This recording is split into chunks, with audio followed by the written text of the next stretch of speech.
Okay, next up are a few pines. Start off with Mugo pine. Give it a quick spin. Oh, £34.99.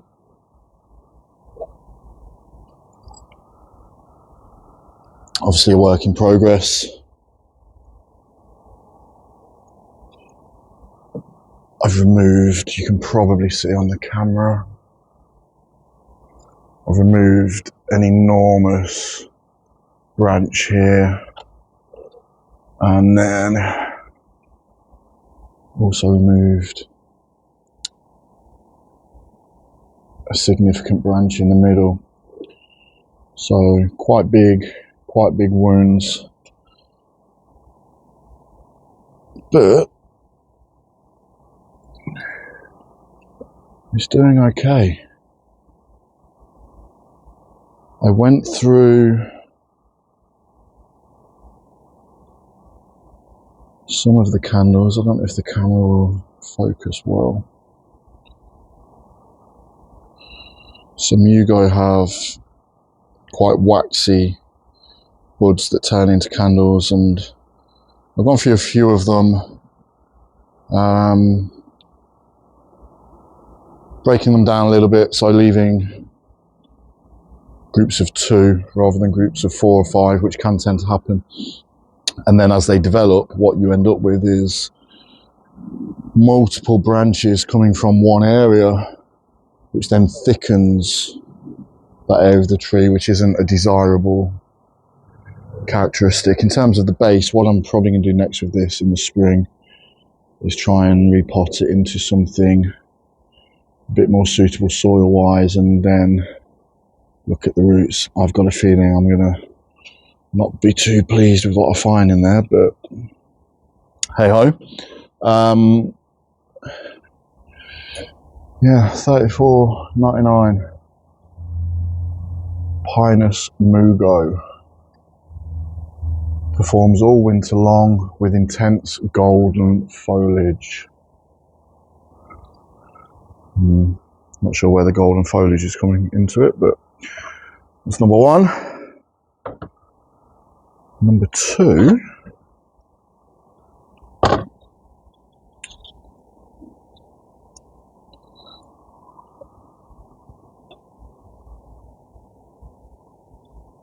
Is this.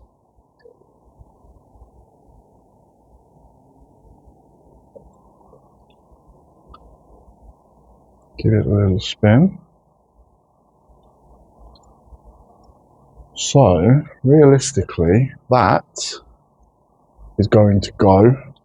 And I think it might go in spring, because otherwise it's going to continue to thicken up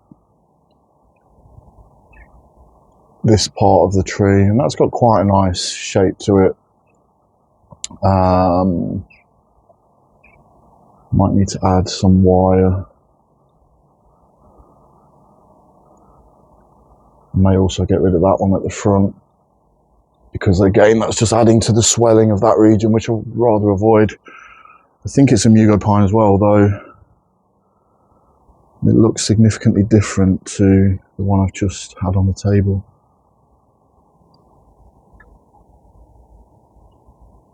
I'm not too sure.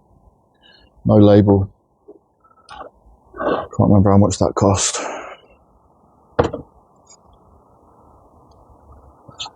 And then lastly, and again, there isn't any label with it, is this one. So what I tend to do when I'm in a garden centre is just look for what catches my eye. And then I forget about them. So with this one, I put some wiring on it, just loose wiring, as you can see. To add a bit of movement. And I've done some pretty significant cuts. Camera's not going to zoom in because of the foliage focus, sorry. But there, and in there too. Just to add a bit of style, certainly not final styling, but just get rid of the potential problems. It is a graft, and it was a pretty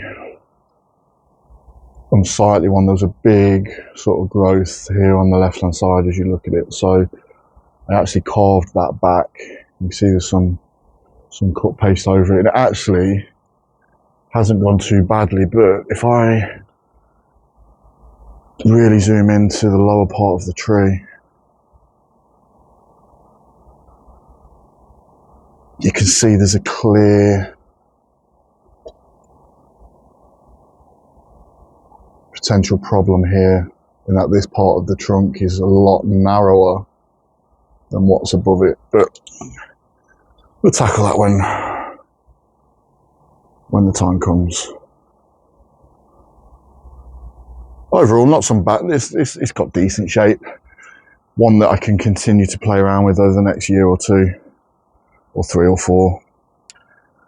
And you can see here, let me zoom in again, where I've done the candle selection. So removed a number of candles, and then this junction point will grow in 2 ways here. I think I just limited it to 1.